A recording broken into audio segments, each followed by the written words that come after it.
মুহতারাম দোস্ত বুজুর্গ, এই জন্য কোরআন নিয়ে আমাদের স্টাডি করা লাগবে, কোরআন নিয়ে আমাদের গবেষণা করা লাগবে, সব থেকে বেশি কোরআনের তিলাওয়াত করা লাগবে, কোরআন বুঝে বুঝে আমল করা লাগবে। ও মুসলমান, আজ আমাদের হাতের মধ্যে কোরআন নাই, কিন্তু একজন বিধর্মী মানুষের হাতে আজ কোরআনুল কারীম। আমরা যখন ছোট ছিলাম, ছোট সময় যখন মাদ্রাসার মধ্যে পড়তাম, মাদ্রাসার মধ্যে পড়ার সময় আমরা যখন ফজরের নামাজ পড়তাম, ফজরের নামাজ পড়ার পর আমরা যখন গাঁয়ে গাঁয়ে যখন হাঁটতাম, হাঁটতে সময় আমরা বাড়ি থেকে মা বোনদের জবান থেকে আমরা ফজরের নামাজের পর সূরাতুল ইয়াসিনের তিলাওয়াতের আওয়াজ আমরা শুনেছি। কিন্তু এখন দেখেন ভাই, 10টা 20টা গ্রাম ঘুরবেন, কোন গ্রামের মধ্যে কোন একজন মা বোনের জবান থেকে কোরআন তিলাওয়াতের আওয়াজ শোনা যায় না। আলহামদুলিল্লাহ, আলহামদুলিল্লাহি নাহমাদুহু ওয়া নাস্তাঈনুহু ওয়া নাস্তাগফিরুহু ওয়া নু'মিনু বিহি ওয়া নাতাওয়াক্কালু আলাইহি ওয়া নাউযু বিল্লাহি মিন শুরুরি আনফুসিনা ওয়া মিন সাইয়্যাতি আ'মালিনা। মান ইয়াহদিহিল্লাহু فلا مضل له ومن يضلله فلا هادي له واشهد ان لا اله الا الله وحده لا شريك له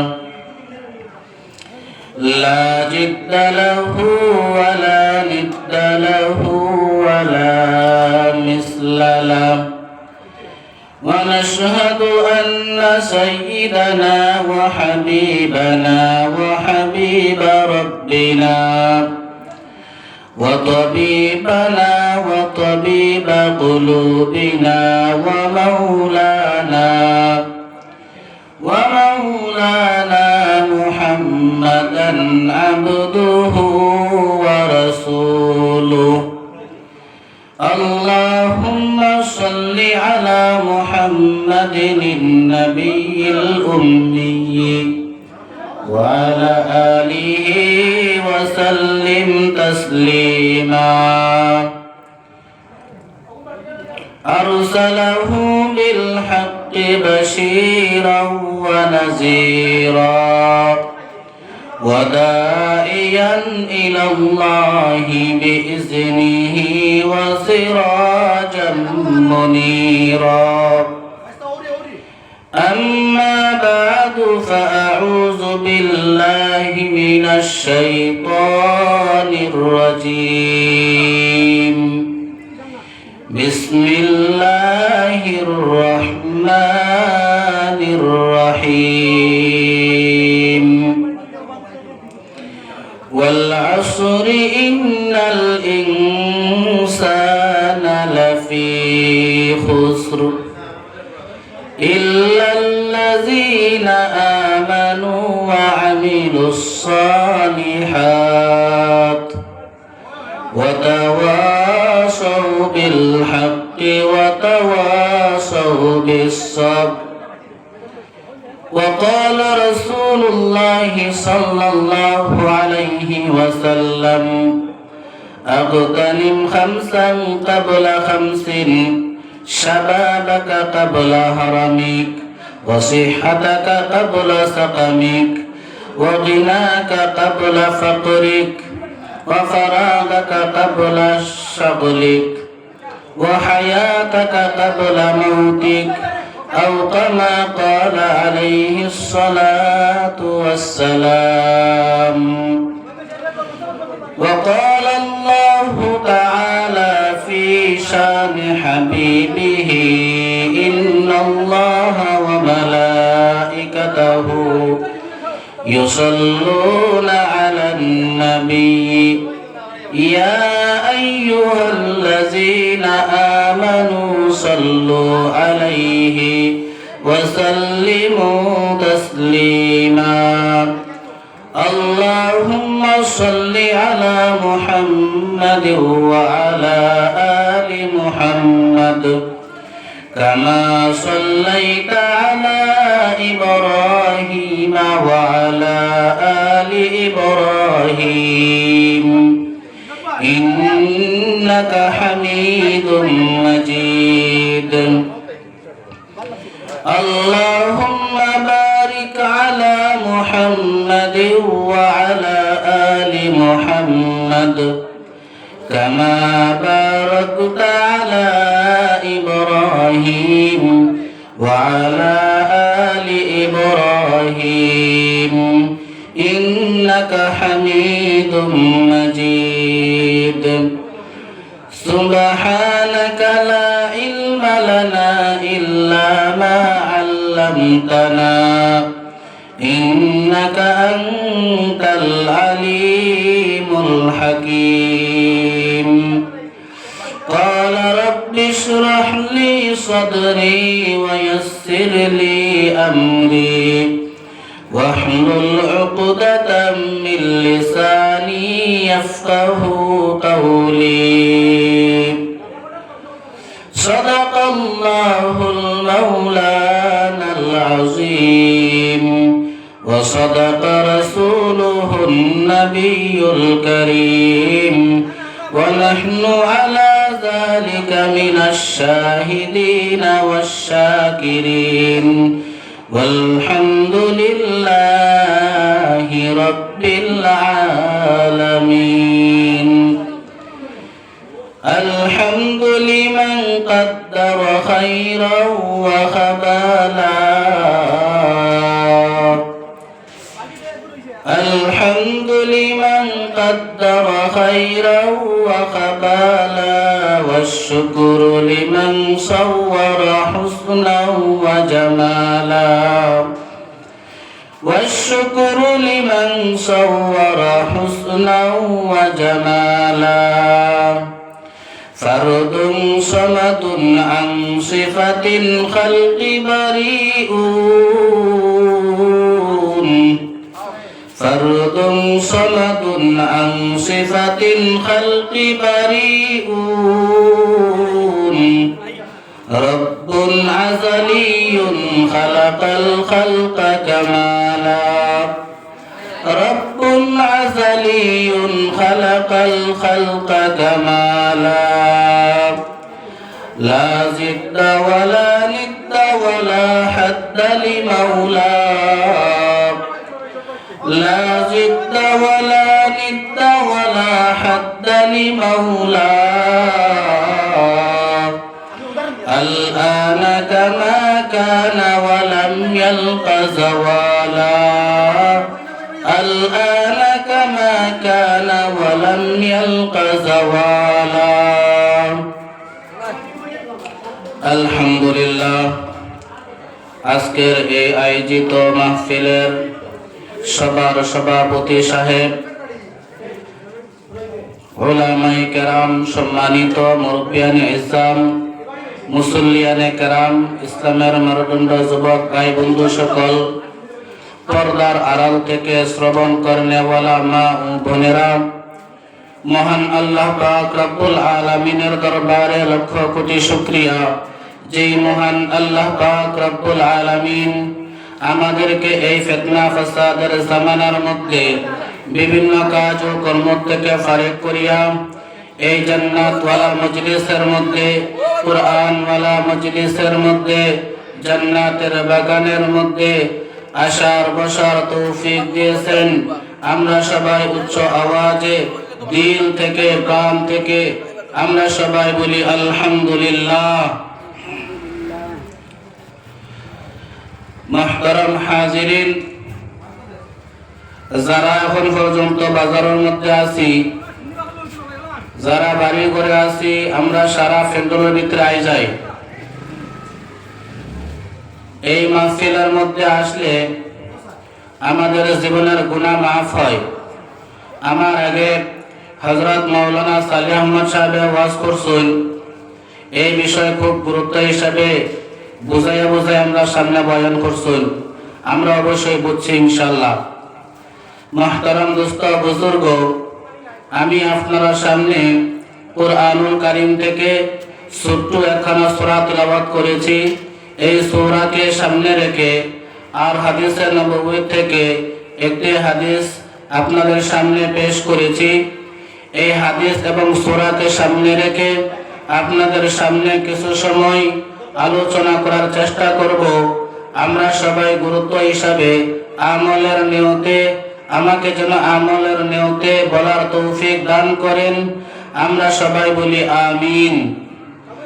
মুহতারাম দোস্ত বুজুর্গ, আমি আপনাদের সামনে যে সূরাটি তেলাওয়াত করেছি, এই সূরাটির নাম হলো সূরাতুল আসর। আমরা এই সূরাটি নিয়ে কথা বলবো। যেহেতু সূরাটি নিয়ে কথা বলবো, এই কারণে এই সূরাটির পরিচয় আমাদের জানা খুবই দরকার। যাকে নিয়ে কথা বলবো, যাকে নিয়ে চর্চা করব, তার বিষয় পরিচয় জানাটা খুব দরকার। এই কারণে আমরা সর্বপ্রথম সূরার পরিচয়টা জেনে নিব। এই সূরাটি কুরআনুল কারীমের মধ্যে 30টি পারা রয়েছে। এই সূরাটি 30 নম্বর পারার মধ্যে অবস্থিত। 2 নম্বর পরিচয়, কুরআনুল কারীমের মধ্যে 114 খানা সূরা রয়েছে। তার মধ্যে এই সূরাটি 103 নম্বর সূরা। তারপর কুরআনুল কারীমের মধ্যে যতগুলি সূরা রয়েছে, হয়তো মাক্কি হয়তো মাদানী, এই সূরাটি মাক্কি সূরা। তারপর এই সূরাটির ভিতরে 3টি আয়াত রয়েছে। এই সূরাটির ভিতরে 14 খানা বাক্য রয়েছে। এই সূরাটির ভিতরে 68টি অক্ষর রয়েছে।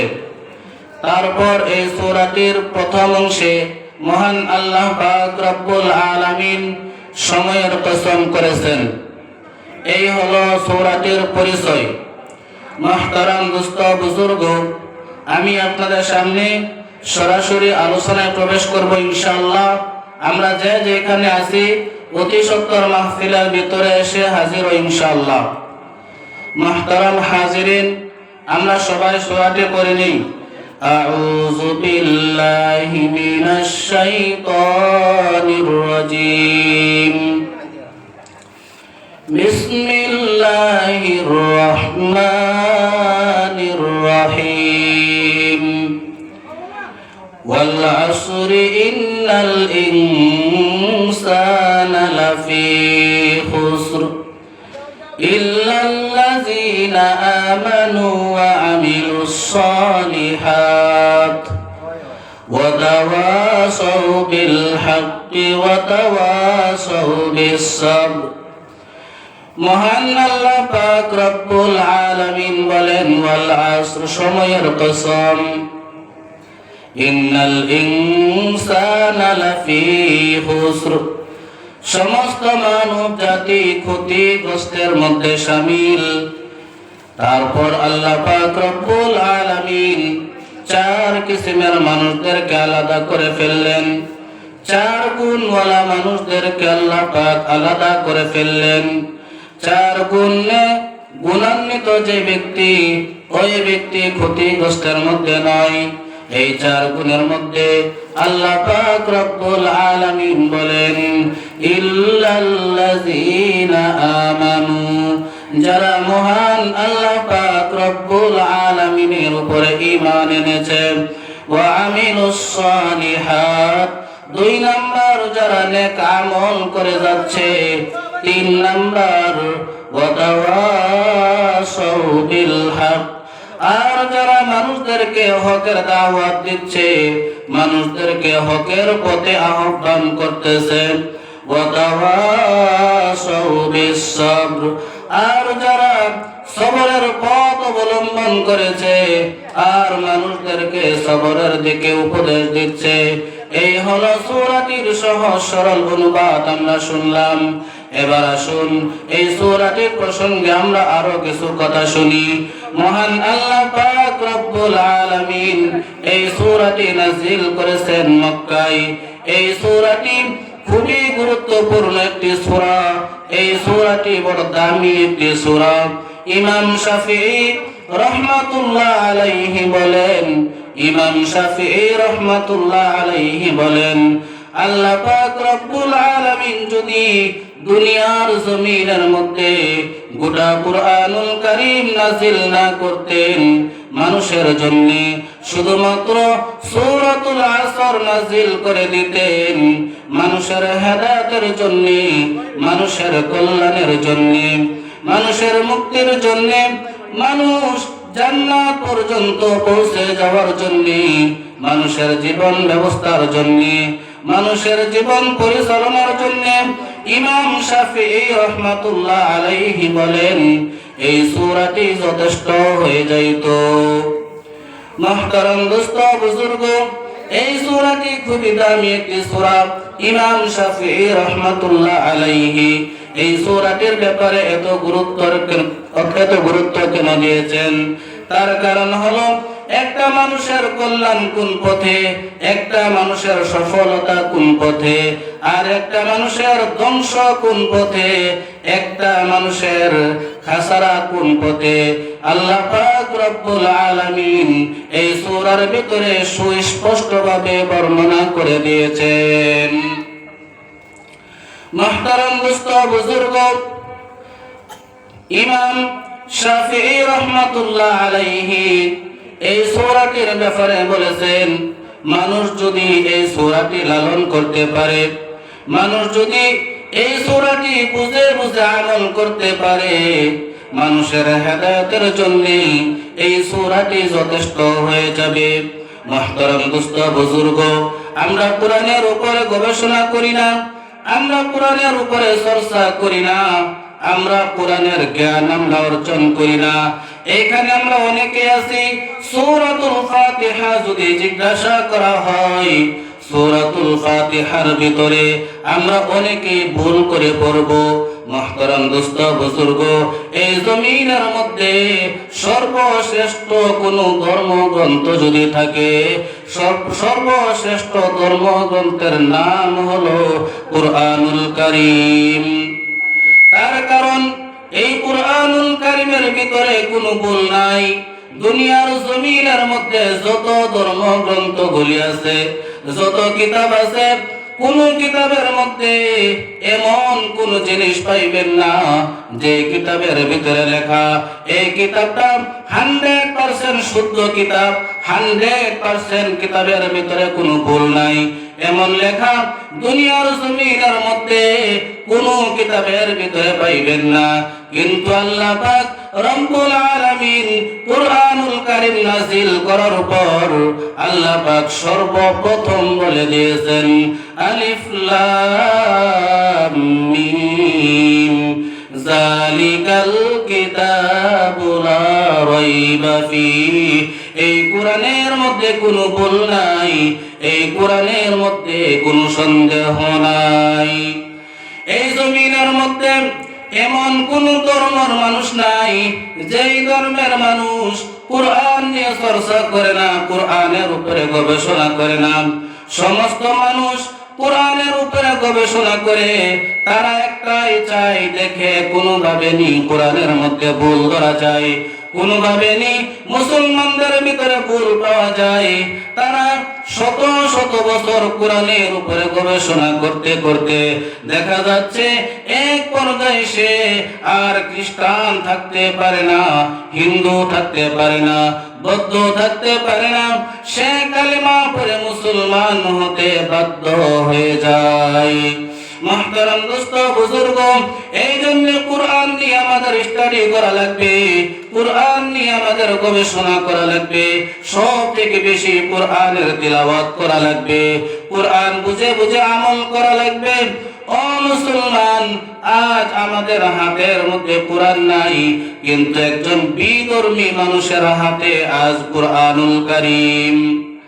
আমরা যখন ছোট ছিলাম, ছোট সময় যখন মাদ্রাসার মধ্যে পড়তাম, মাদ্রাসার মধ্যে পড়ার সময় আমরা যখন ফজরের নামাজ পড়তাম, ফজরের নামাজ পড়ার পর আমরা যখন গাঁয়ে গাঁয়ে যখন হাঁটতাম, হাঁটতে সময় আমরা বাড়ি থেকে মা বোনদের জবান থেকে আমরা ফজরের নামাজের পর সূরাতুল ইয়াসিনের তিলাওয়াতের আওয়াজ আমরা শুনেছি। কিন্তু এখন দেখেন ভাই 10টা 20টা গ্রাম ঘুরবেন, কোন গ্রামের মধ্যে কোন একজন মা বোনের জবান থেকে কোরআন তিলাওয়াতের আওয়াজ শোনা যায় না। তার কারণ কি? আমরা রাতের বেলা যখন ঘুমাই 10টা বেজে যায়, 12টা বেজে যায়, 12টার পর আমরা ঘুমানোর চিন্তা করি। কিন্তু আল্লাহর নবী বলে গিয়েছেন সুন্নত তো এটা, এশার নামাজের আগে আপনি খাওয়া দাওয়া শেষ করে দিবেন, এশার নামাজ পড়ার পর আপনি তাড়াতাড়ি আপনি শুয়ে পড়বেন। কিন্তু আমরা কি করি?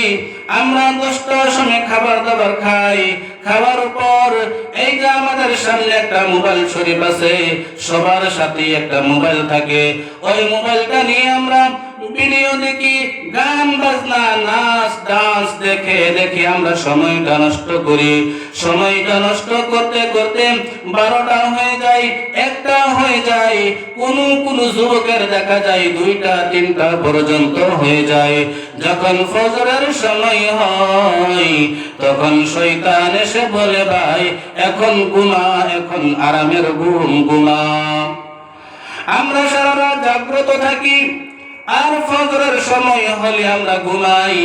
ও মুসলমান, ফজরের নামাজ না পড়ে সকাল 7টা 8টা 9টা পর্যন্ত ঘুমানো এটা ভালো কোনো লক্ষণ নয়।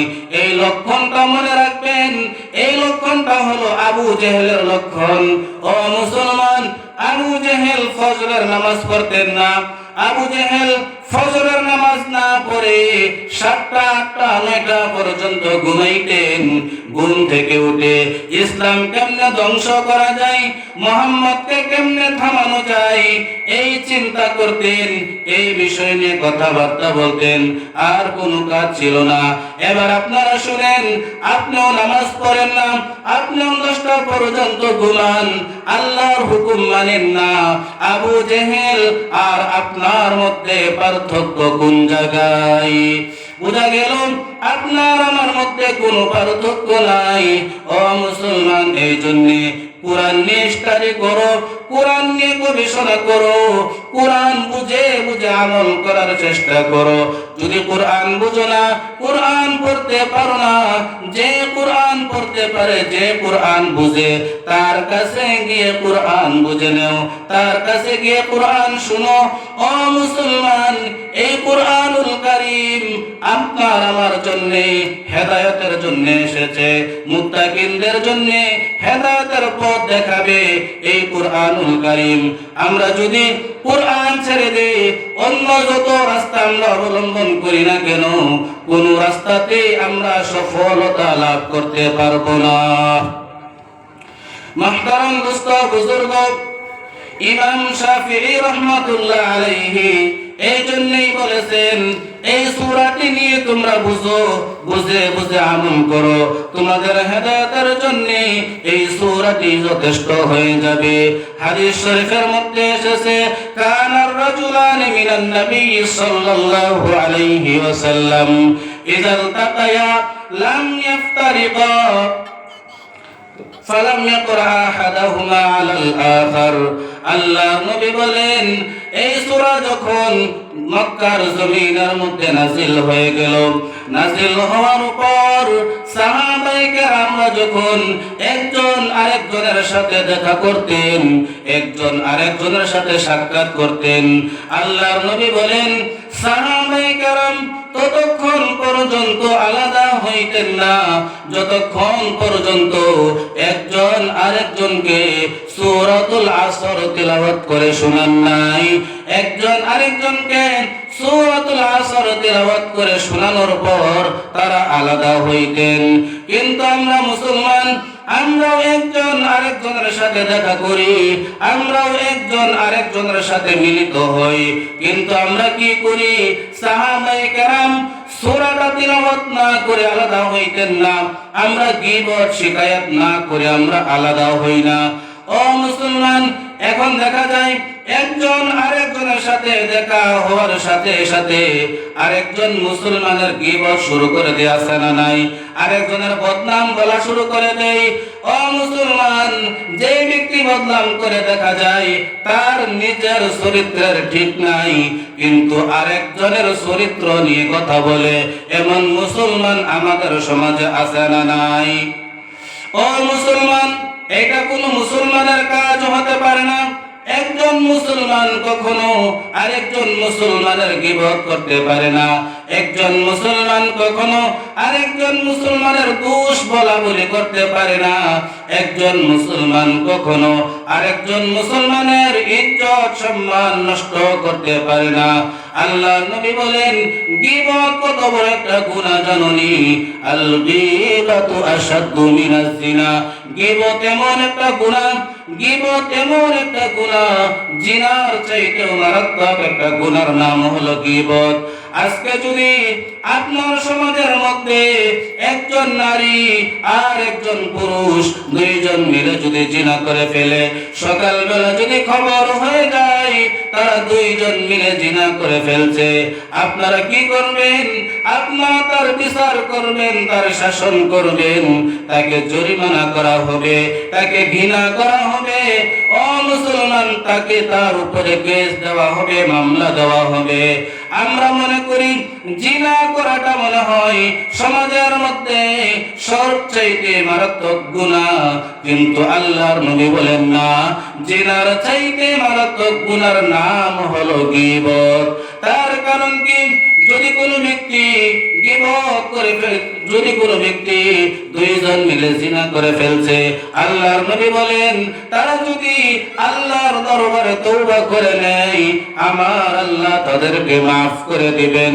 কিন্তু গীবত করনেওয়ালা যে আরেকজনের বদনাম বলে বলে ঘুরে, যে আরেকজনের গীবত করে, যে আরেকজনের ইজ্জত নষ্ট করে, সে যদি কিয়ামত পর্যন্ত আল্লাহর দরবারে তওবা করে, আমার আল্লাহ তার তওবা কবুল করবে না। যতক্ষণ পর্যন্ত যার ব্যাপারে গীবত করা হয়েছে সে যতক্ষণ পর্যন্ত মাফ না দিবে, ততক্ষণ পর্যন্ত আমার আল্লাহ তাকে মাফ দিবে না। ও মুসলমান, শুধু তা নয়, তুমি যদি আমার গীবত করলা, তোমার আমলনামা থেকে অটোমেটিক একটা নেকি আমার আমলনামার মধ্যে চলে আসবে। আমার আমলনামা থেকে একটা গুনাহ অটোমেটিক তোমার আমলনামার মধ্যে চলে যাবে। এবার হিসাব মিলাও, জীবনের মধ্যে কতবার কত জনের সাথে কত জনের গীবত শিকায়ত করেছো, তোমার আমলনামা থেকে আমল তো মাইনাস হয়ে যাচ্ছে। কিয়ামতের ময়দানে এমন কোন ব্যক্তি যদি উহুদ পাহাড় বরাবর আমল নিয়ে যদি হাসরের ময়দানে উঠে, আমার নবী বলেন তার এই আমল আল্লাহর দরবারে গ্রহণযোগ্য হবে না, আল্লাহর দরবারে কবুলিয়াত হবে না।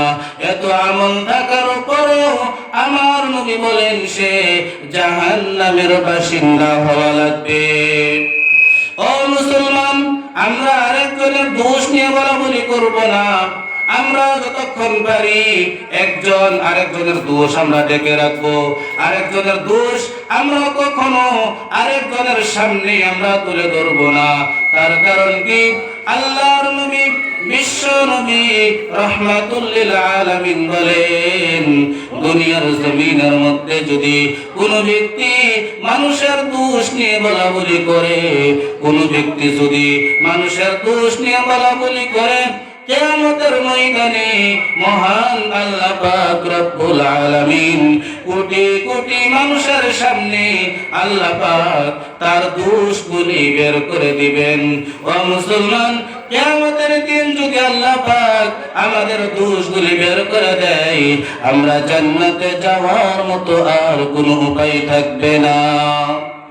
আল্লাহর পয়গম্বর আর বলেন, এই দুনিয়ার জমিনের মধ্যে যদি কোনো মুসলমান আর কোন একজন মুসলমানের দোষ যদি ডেকে রাখে, দোষটা যদি গোপনে রাখে, আল্লাহর নবী বলেন তার যদি হাজার হাজার দোষ থাকে, কিয়ামতের ময়দানে আমার আল্লাহ তার কোন দোষ বান্দার সামনে বের করবে না। দোষগুলি বের করে আমার আল্লাহ তাকে শরম দিবে না, লজ্জা দিবে না।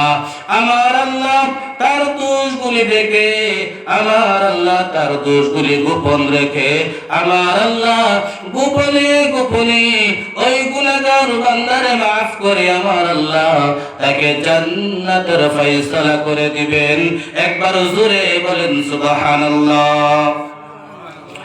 মুহতারাম দোস্ত বুজুর্গ, এই জন্য এই সূরাটি আমাদেরকে শিক্ষা দেয় আমরা গীবত শিকায়ত করব না, আমরা মানুষের উপরে জুলুম অত্যাচার ব্যভিচার করব না, আমরা মানুষের বদনাম করব না, আমরা মানুষের ইজ্জত সম্মান নষ্ট করব না।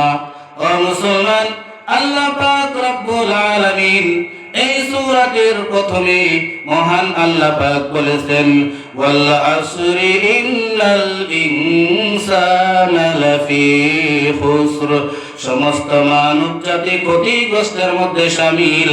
তার আগে আল্লাহ বলেছেন, আল্লাহ পাক সময়ের কসম করেছেন। এখানে আসরের কসম হতে পারে, অন্য অন্য তাফসীরের মধ্যে অন্য অন্য ব্যাখ্যা এসেছে।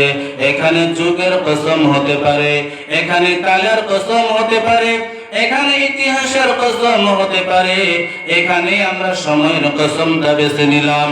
আল্লাহ পাক রব্বুল আলামিন কুরআনুল কারীমের মধ্যে সূরাতুল আসরের ভিতরে আল্লাহ পাক বলেন ওয়াল আসর, সময়ের কসম। আল্লাহ পাক সময়ের কসম কেন করলেন? আল্লাহ পাক সময়ের কসম করার কারণটা কি? আমরাও তো মাঝে মাঝে কসম করি, আমরাও তো মাঝে মাঝে আরেকজনকে কথাটা গ্রহণযোগ্য করাইবার জন্যে, কথাটা বিশ্বাস করাইবার জন্যে আমরাও কসম করে থাকি।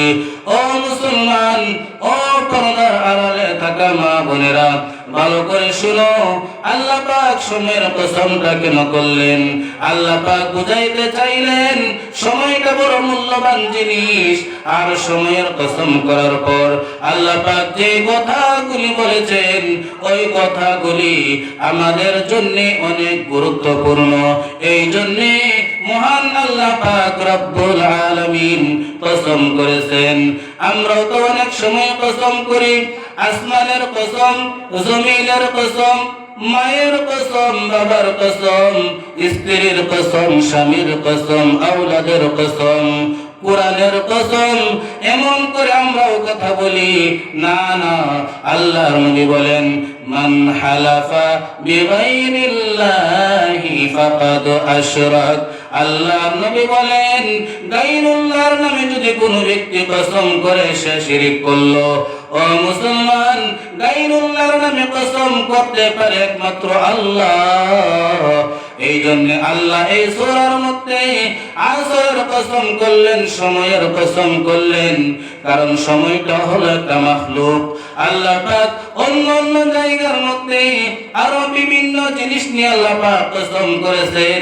যেই রকম আল্লাহ পাক বলেন ওয়াত্তিনি ওয়াজ-যাইতুন ওয়া তুরি সিনিনা ওয়া হাযাল বালাদিল আমিন ওয়াদ-দুহা ওয়াল-লাইলি ইযা সাজা মা ওয়াদ্দা'আকা রাব্বুকা ওয়া মা ক্বালা ওয়াশ-শামসি ওয়া দুহাহা ওয়াল-কমারি ইযা তালাহা ওয়ান-নাহারি ইযা জাল্লাহা ওয়াল-লাইলি ইযা ইয়াগশাহা ওয়াস-সামাই ওয়া মা বানাহা ওয়ান-নাজমি ইযা হাওয়া।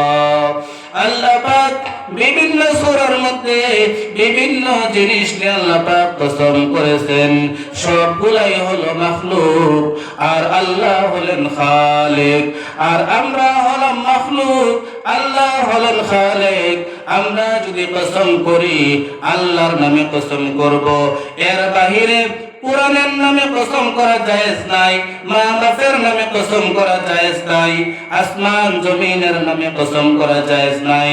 কসম করা জায়েজ শুধু এক জায়গার মধ্যে, সেটা হলো আল্লাহর কসমের বাহিরে আর কোনো কসম জায়েজ নাই। শুধুমাত্র আল্লাহর কসম করে কসম কাটা একমাত্র জায়েজ। ও মুসলমান, আল্লাহ পাক রব্বুল আলামিন কেন কসম করলেন? আল্লাহ পাক কসম করে বুঝাইয়া দিলেন, তোমাদের কাছে আমি যে সময়টা দিয়েছি এই সময়টা বড় মূল্যবান সময়।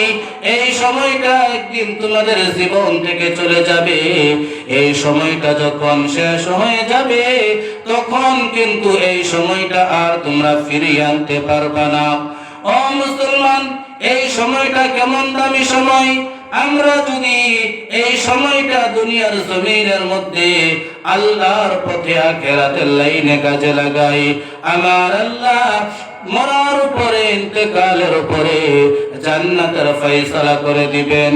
আর এই সময়টা যদি আমরা অবহেলা করে যদি গুনাহের পথে কাটাই, আমরা যদি গুনাহের পথ বেছে নেই, আল্লাহর নবী বলেন আল্লাহ পাক আমাদেরকে জাহান্নামের ফয়সালা করে দিবেন। এই জন্য এই সূরাটির এত বেশি গুরুত্ব, তার কারণ একটা মানুষের সফলতা কোন দিকে, একটা মানুষ সাকসেস কোন দিকে, এই সূরার ভিতরে বর্ণনা আছে।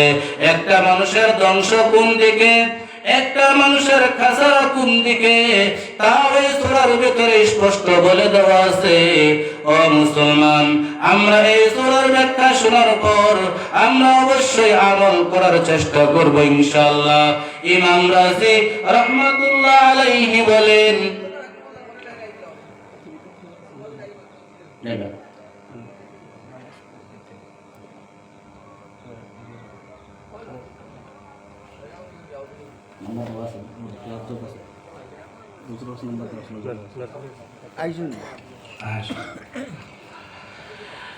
ইমাম রাজি রাহমাতুল্লাহ আলাইহি বলেন, আমি এই সূরার তাফসীর আমি বুঝতাম না, এই সূরা তাফসীর আমি বুঝতাম না।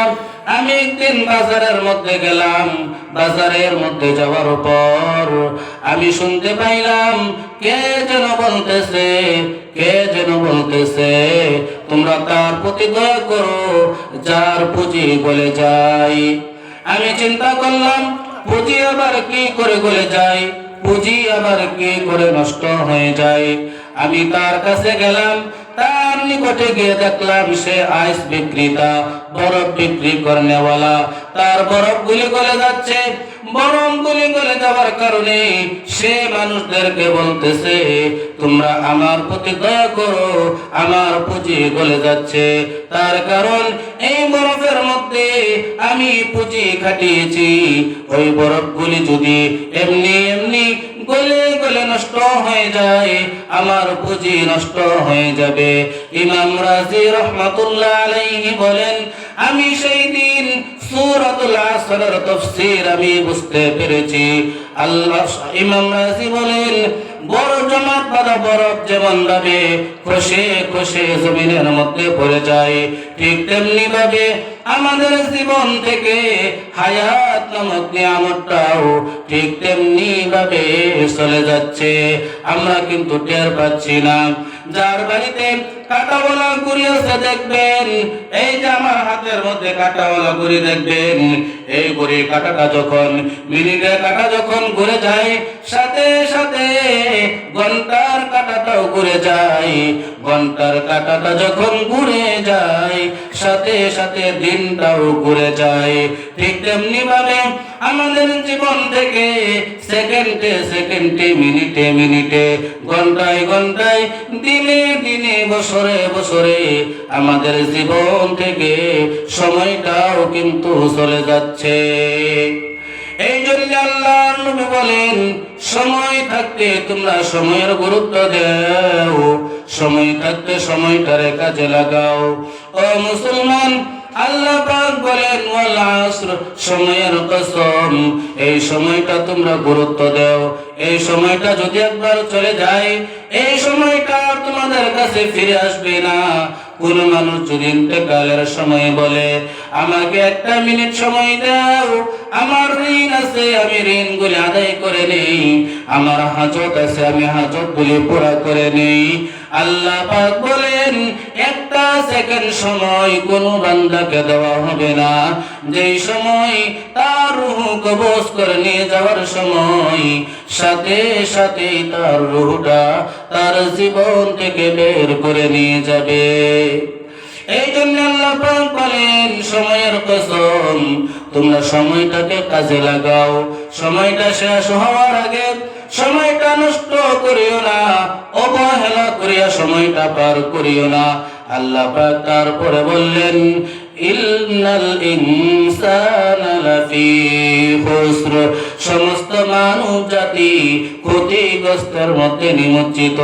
এখানে আল্লাহ পাক মুসলমানের কথা বলেন নাই, এখানে আল্লাহ পাক খ্রিস্টানদের কথা বলেন নাই, এখানে আল্লাহ পাক হিন্দু ভাইদের কথা বলেন নাই, এখানে আল্লাহ পাক কোন জাতির কথা বলেন নাই, এখানে আল্লাহ পাক বলেন আসমানের নিচে জমিনের উপরে যত মানব সম্প্রদায়গুলি আছে সমস্ত মানব সম্প্রদায় ক্ষতিগ্রস্তের মধ্যে শামিল। এখানে ক্ষতিগ্রস্তের অর্থ হলো জাহান্নামী, আখিরাতের ক্ষতিগ্রস্ত, আর আখিরাতের ক্ষতিগ্রস্ত মানে জাহান্নামী। ও মুসলমান, আল্লাহ পাক সবাইকে ক্ষতিগ্রস্তের মধ্যে শামিল বলেছেন। তারপর আল্লাহ পাক বলেন 4 কিসমের মানুষকে আল্লাহ পাক আলাদা করে ফেললেন, 4 গুণওয়ালা মানুষকে আল্লাহ পাক আলাদা করে ফেললেন। 4 গুণওয়ালা মানুষ ক্ষতিগ্রস্তের মধ্যে শামিল নয়। এই 4 গুণ কি কি? আল্লাহ পাক বলেন ইল্লাল্লাযীনা আমানু, যারা ঈমান এনেছে তারা ক্ষতিগ্রস্তের মধ্যে শামিল নয়। এখানে আমরা বলবো সর্বপ্রথম 1 নম্বরে আমরা আছি, তার কারণ আমরা সবাই হলাম ঈমানদার। ঈমানদার হওয়ার কারণ কি? ঈমানদার হওয়ার কারণ হলো আমরা মুসলমানের ঘরে জন্মগ্রহণ করেছি। ও মুসলমান না, আমাদের ঈমান এমন ঈমান, আমাদের ঈমানে মজবুত ঈমান, আমাদের ঘর থেকে বের করে মসজিদের মধ্যে আনতে পারে না এমন ঈমান আপনাকে 30,000 বছরের রাস্তা ফুলসিরাতের ফুল কেমনে পার করে জান্নাতের মধ্যে নিয়ে যাবে। না না, মুসলমানের ঘরে জন্ম নিলেই মুসলমান পরিচয় দেওয়া যায় না। মুসলমানের পরিস্থিতি অর্জন করতে হয়, আমল করতে হয়, দিল থেকে বিশ্বাস করা লাগবে, মানা লাগবে, গ্রহণ করা লাগবে, তাহলেই ঈমানদার বলে পরিচয় পাওয়া যাবে। ঈমানদারকে আল্লাহর নবীকে একদিন জিবরাইল আলাইহিস সালাতু ওয়াস সালাম এসে প্রশ্ন করলেন মাল ঈমান, ইয়া রাসূলুল্লাহ, ইয়া হাবিবাল্লাহ, ও নবীজি ঈমান কাকে বলে, ঈমান কি জিনিস? আল্লাহর নবী বলেন আমানতু বিল্লাহি ওয়া মালাইকাতিহি ওয়া কুতুবিহি ওয়া রুসুলিহি ওয়াল ইয়াউমিল আখিরি ওয়াল কদরি খাইরিহি ওয়া শাররিহি মিনাল্লাহি তাআলা। আল্লাহর নবী বলেন 6টা জিনিসকে বিশ্বাস করার নাম ঈমান, 6টা জিনিসের উপরে ঈমান আনার নাম হলো ঈমান। ও মুসলমান, আল্লাহর নবী সর্বপ্রথম বললেন আমানতু বিল্লাহি, আল্লাহর উপরে ঈমান আনা লাগবে, আল্লাহর উপরে বিশ্বাস স্থাপন করা লাগবে। 2 নম্বরে আল্লাহর নবী বলেন ওয়া মালাইকাতিহি, ফেরেশতাগণের উপরে ঈমান আনা লাগবে। আল্লাহর নবী তারপরে বললেন ওয়া কুতুবিহি, আসমানি সমস্ত কিতাব সমূহের উপরে ঈমান আনা লাগবে।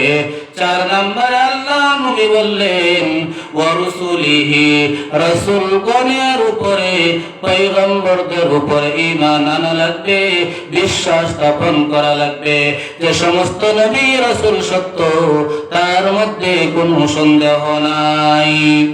5 নম্বরে আল্লাহর নবী বলেন ওয়াল ইয়াউমিল আখির, আখিরাত আর দিনের উপরে ঈমান আনা লাগবে যে একদিন কিয়ামত হবে, কিয়ামতের ময়দানে আমরা সবাই দাঁড়ানো লাগবে। ও মুসলমান, উলঙ্গ অবস্থায় দাঁড়ানো লাগবে। আয়েশা সিদ্দিকা রাদিয়াল্লাহু তাআলা আনহা আল্লাহর পয়গম্বরকে প্রশ্ন করলেন, ইয়া রাসূলুল্লাহ, কিয়ামতের ময়দানে সারা মানুষ উলঙ্গ অবস্থায় দাঁড়াবে, নবী গো, সেইখানে কি আমি আয়েশাও উলঙ্গ অবস্থায় দাঁড়াবো নাকি? আয়েশা সিদ্দিকা মনে মনে ভেবেছেন, আমি নবীর স্ত্রী, আমি নবীর বিবি, মনে হয় আমি উলঙ্গ অবস্থায় দাঁড়াবো না। আল্লাহর নবী বলেন, আয়েশা শুনে নেও, কিয়ামতের ময়দানে শুধুমাত্র একজন মানুষের শরীরের মধ্যে পোশাক থাকবে, সেইটা হলাম আমি মুহাম্মাদুর রাসূলুল্লাহ। আর কোন মানুষের শরীরে কোনো পোশাক থাকবে না। আয়েশা, তুমি প্রশ্ন করেছ, তুমি কিয়ামতের ময়দানে উলঙ্গ অবস্থায় দাঁড়াবে কিনা? আয়েশা রে, হে, তুমিও কিয়ামতের ময়দানে উলঙ্গ অবস্থায় দাঁড়াবে। আয়েশা সিদ্দিকা বলেন, ইয়া রাসূলুল্লাহ, ইয়া হাবিবাল্লাহ, ওগো নবীজি, আমি যদি উলঙ্গ অবস্থায় দাঁড়াই, আমাকে কি মানুষে দেখবে না? আমার কি লজ্জা লাগবে না? আল্লাহর নবী বলেন, কিয়ামতের ময়দানে কে আমলনামা ডান হাতে পাবে, কে আমলনামা বাম হাতে পাবে, কে জান্নাতি হবে, কে জাহান্নামী হবে, আর কোন সময় আল্লাহ পাক বিচার কার্য শুরু করবে, ওই টেনশন নিয়ে মানুষ পড়ে থাকবে। তোমার শরীর দেখার সময় মানুষে পাবে না। এই কঠিন সময় তোমার আমার ঈমানে কেমন করে জান্নাতে নিয়ে যাবে ভাই? ঈমানটা যদি মজবুত না হয়, আল্লাহর নবী 6 নম্বরে বলেন ঈমানের পরিচয়, ঈমান কাকে বলে? 6 নম্বরে আল্লাহর নবী বলেন, ভালো এবং মন্দের উপরে, তাকদীরের উপরে বিশ্বাস করার নাম ঈমান। দুনিয়ার জমিনে আমার নসিবের মধ্যে, আমার তাকদীরের মধ্যে যা কিছু হবে আর যা কিছু হয়েছে, সব কিছু লিখে রেখেছেন কে? সব কিছু আমার আল্লাহকে দিয়েছেন। বিশ্বাস করা লাগবে যে আল্লাহ পাকের তরফ থেকে হয়। ও মুসলমান, ঈমান বড় দামি জিনিস, ঈমান বড় দামি জিনিস। এই জন্যই তো আল্লাহ পাক বলেন, আমিনু কামা আমানান নাস, তোমরা ঈমান আনো সাহাবায়ে কেরামদের মতো ঈমান। ও মুসলমান, সাহাবায়ে কেরামদের ঈমান কেমন ছিল? সাহাবায়ে কেরামদের ঈমান কত মজবুত ছিল। খুবাইব রাদিয়াল্লাহু তাআলা আনহুর একটা ঘটনা শোনাই। আল্লাহর পয়গম্বর যখন মক্কার জমিন থেকে কাফেরদের জ্বালায় হিজরত করে মদিনায় চলে গেলেন, মদিনায় যাওয়ার পর কিছুদিন পর আল্লাহর পয়গম্বর মদিনার বাদশা হয়ে গেলেন, মদিনার রাষ্ট্রপতি হয়ে গেলেন। রাষ্ট্রপতি হওয়ার পর কিছুদিন পর বদরের যুদ্ধ হয়েছিল। এই বদরের যুদ্ধের মধ্যে মুসলমানরা জয়লাভ করেছিল, কাফেররা পরাজিত বরণ করেছিল। ও মুসলমান, এই কারণে মক্কা থেকে 10 জন যখন কাফেরদের একটা কাফেলা মুসলমানদের লেবাস ধারণ করেছে, পাঞ্জাবি ধারণ করেছে, পাগড়ি ধারণ করেছে, জুব্বা পরিধান করেছে, আর মদিনার মধ্যে আল্লাহর নবীর দরবারে গেলেন। আল্লাহর নবীর দরবারে গিয়া কই, ইয়া রাসূলুল্লাহ, ইয়া হাবিবাল্লাহ, ওগো নবীজি, আমরা নতুন কালেমা পড়ে মুসলমান হয়েছি। ওগো নবীজি, আমাদেরকে তালিম দেওয়ার জন্য, আমাদেরকে কোরআনের শিক্ষা দেওয়ার জন্য, আমাদেরকে ইসলামের শিক্ষা দেওয়ার জন্য কোনো লোকজন নাই। আপনি আমাদের জন্য কয়েকজন সাহাবায়ে কেরাম দিয়ে দেন, আমাদেরকে যেন তালিম দিতে পারে, আমাদেরকে যেন কোরআনের শিক্ষা দিতে পারে। আল্লাহর পয়গম্বর 10 জন সাহাবীর একটা জামাত দিয়া কাফেরদেরকে পাঠাইয়া দিলেন। তার সাথে হযরত খুবাইব রাদিয়াল্লাহু তাআলা আনহুকে সাথে দিলেন। মোট 11 জন সাহাবীকে নিয়ে কাফেররা রওনা হয়ে গেল। কিন্তু নবীজি জানতেন না তারা যেন কাফের। তারা মুসলমান লেবাস ধারণ করে তারা নবীজির কাছে এসেছে। যখন তারা নবীজিকে নিয়ে তারা যখন ওই মুসলমানদেরকে যখন নিয়ে যায়, মক্কায় যখন পৌঁছে গিয়েছে, মক্কায় পৌঁছে যাওয়ার পর কাফেররা তীর ধনুক নিয়ে ওই মুসলমানদেরকে ঘেরাও করে ফেলেছে। খুবাইব রাদিয়াল্লাহু তাআলা আনহু কয়, তোমরা নবীজির কাছে গিয়ে বললা তোমরা নতুন কালেমা পড়ে মুসলমান হয়েছো, তোমরা ইসলাম ধর্ম গ্রহণ করেছো, আর তোমরা আমাদেরকে তালিমের জন্য নিয়ে এসে আমাদেরকে কেন ঘেরাও করে ফেলেছো? বললেন, কিছুক্ষণ পরে টের পাইবা ও মুসলমান, এই জায়গার মধ্যে সাথে সাথে কাফেররা 10 জন সাহাবীকে জায়গার মধ্যে হত্যা করে ফেললেন, জায়গার মধ্যে শহীদ করে ফেললেন। খুবাইব রাদিয়াল্লাহু তাআলা আনহু কাফেরদেরকে লক্ষ্য করে বলে, ও কাফেরের দল, তোমরা মুসলমানের লেবাস ধারণ করিয়া নবীজির কাছ থেকে আমাদেরকে নিয়ে এসেছো, আর নিয়ে এসে কেন আমাদেরকে মারলা, কেন আমাদের উপরে জুলুম করলা? ওই কাফেররা বলে, না, আমরা কোন মুসলমান নই, আমরা কাফের। তোমাদের সাথে বদরের যুদ্ধে আমরা হেরেছি, বদরের যুদ্ধে হেরার কারণে মুসলমান তোমাদেরকে মারার জন্য, বদলা নেওয়ার জন্য আমরা আজ নবীজির কাছ থেকে তোমাদেরকে নিয়ে এসেছি। ও মুসলমান, শুধু তা নয়, ওই 10 জন সাহাবীকে শহীদ করার পর খুবাইব রাদিয়াল্লাহু তাআলা আনহুকে একটা ঘরের মধ্যে নিয়ে বন্দী করলেন। বন্দী করার পর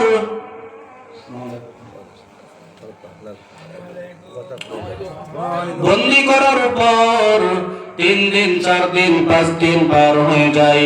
খুবাইব রাদিয়াল্লাহু তাআলা আনহুকে খাবার দেয় না, পানি পর্যন্ত দেয় না। ও মুসলমান, কয়েকদিন পর খুবাইবকে ঘর থেকে বের করে আনলেন। বের করে এনে ফাঁসির কাষ্ঠের মধ্যে নিয়ে গেলেন।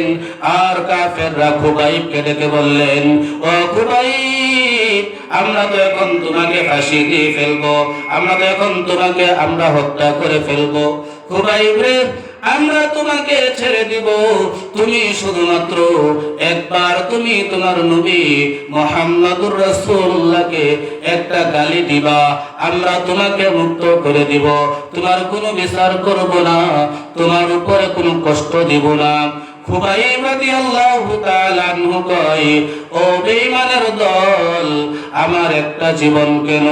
আল্লাহ পাক যদি আমাকে 100টা জীবন দেয়, আমি 100টা জীবন আমি তোদের হাতে দিয়ে দিতে রাজি, কিন্তু আমার নবীকে আমি 100টা জীবনের বিনিময়ে একটা গালি দিতে রাজি না। ও মুসলমান আর কাফেররা খুবাইবকে 2 পাশে কাঠ লাগাইয়া, কাঠের মধ্যে হাত লাগাইয়া পেরাক মেরে ফেলছে, পায়ের মধ্যে পেরাক লাগিয়ে ফেলছে। হাদিস শরীফের মধ্যে এসেছে, সারা শরীরের ভিতরে পেরাক মারছে, শরীর জালির কানার মতো যার যার কানা হয়ে গিয়েছে, রক্ত মুবারক জমিনের মধ্যে ঝরঝর করে পড়ে। আর খুবাইব ডাক দিয়া কই, ও মুশরিকের দল, আমরা এমন কি ভুল করলাম? কেন নবীজির কাছ থেকে তোমরা নিয়ে আসলাম আর আমাদের উপরে এমন আক্রমণ কেন করলাম? তারা বলল, আমরা বদরের যুদ্ধের প্রতিশোধ নেওয়ার জন্য তোমাদেরকে নিয়ে এসেছি, আমরা বদরের যুদ্ধের যুদ্ধ করব। ও মুসলমান, যেই বাড়ির মধ্যে খুবাইব রাদিয়াল্লাহু তাআলা আনহুকে বন্দী করে রাখা হয়েছিল, ওই বাড়ির মধ্যে একজন মেয়ে ছিল। খুবাইবকে যখন বন্দী করে রাখা অবস্থার মধ্যে খুবাইবের ঘরের মধ্যে জানালা দিয়ে লুকিয়ে লুকিয়ে ওই মেয়েটা তাকিয়ে তাকিয়ে দেখেছিলেন খুবাইবকে কে যেন আঙ্গুর ফল দিয়ে যায়, আর ওই ফলগুলি খুবাইব রাদিয়াল্লাহু তাআলা আনহু ভক্ষণ করে। ওই মহিলা খুবাইবকে জিজ্ঞাসা করলেন, খুবাইব, এই ঘরের মধ্যে তো কোনো ফল ফ্রুট নাই, তুমি ফল পাও কোথায়? ফল কোথা থেকে তুমি খাও? খুবাইব বলেন, যে আল্লাহর উপরে ঈমান এনেছি, যে আল্লাহর উপরে ঈমান আনার কারণে তোমার ব্যবসা ছাড়া আমাকে বেঁধে রেখে দিয়েছে, আমাকে বন্দী করে রেখেছে, সেই আল্লাহ জান্নাত থেকে আমাদের জন্য আমার জন্য ফল এনে দিয়েছে, সেই ফল আমি খাই। কিছুদিন পর এই মেয়েটাও কালিমা পড়ে ইসলাম ধর্ম গ্রহণ করেন। ও মুসলমান, আমি বুঝাইতে চাইলাম একটা কথাই, এই জমিনের মধ্যে ইসলাম এমনি এমনি আসে নাই। ইসলামে পর্যন্ত আসতে বহুত রক্ত দেওয়া লাগছে, বহুত কুরবানি করা লাগছে। ও মুসলমান, বহুত জীবন দেওয়া লাগছে। সাহাবায়ে কেরাম সন্তানদেরকে তিম করেছেন এই ঈমান বাঁচাতে গিয়া, মহিলাদেরকে বিধবা করেছেন, মাদেরকে সন্তানহারা করেছেন। তারপরেও কোনদিন ঈমান থেকে এক পা পরিমাণ পিছপা হন নাই।